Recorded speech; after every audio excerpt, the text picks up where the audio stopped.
کیا ہوا عبد الرحمن، اتنا کھانس کیوں رہے ہو؟ لگتا ہے کورونا وائرس ہو گیا ہے مجھے. پتہ نہیں زندہ بچوں گا بھی یا نہیں. پتہ نہیں کیا ہوگا میرا. ایسا کیوں کہہ رہے ہو تم؟ ایسی باتیں نہیں کرتے ہیں. اور کیا کہوں یار عبداللہ، سنا ہے جس کو بھی کورونا وائرس لگ رہا ہے وہ زندہ نہیں بچ رہا ہے. یہ بہت خطرناک چیز ہے یار.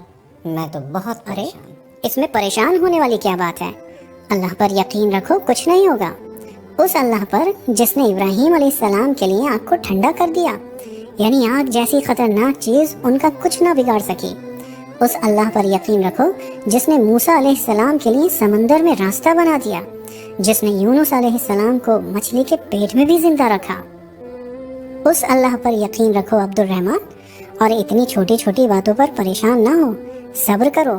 مسلمان کا کام مصیبت کے وقت صبر کرنا ہوتا ہے، نہ کہ پریشان ہونا.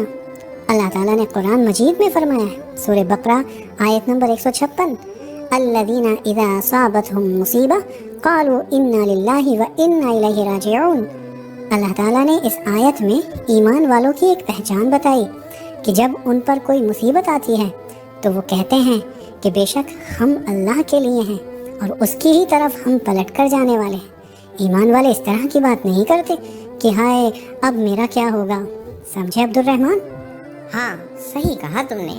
یہ تو واقعی بہت غور کرنے والی بات ہے.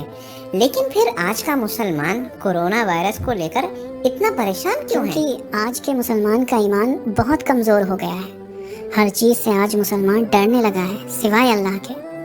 اگر اس بات پر ہمارا ایمان مضبوط ہوتا کہ کوئی بھی چیز اللہ کے حکم کے بغیر ہمیں نقصان نہیں پہنچا سکتی تو ہم اتنا نہیں ڈرتے.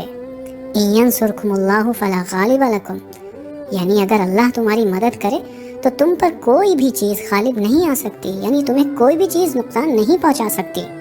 لیکن ایک بات یاد رکھنا کہ اللہ کی مدد آتی ہے ایمان کی بنیاد پر.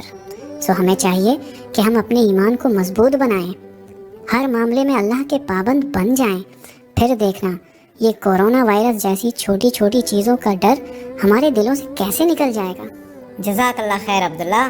واقعی تم نے بہت اچھی طرح میرے دل سے اس کرونا وائرس کا ڈر نکال دیا. شاید اسی وجہ سے لوگ تمہیں جینیس کہتے ہیں.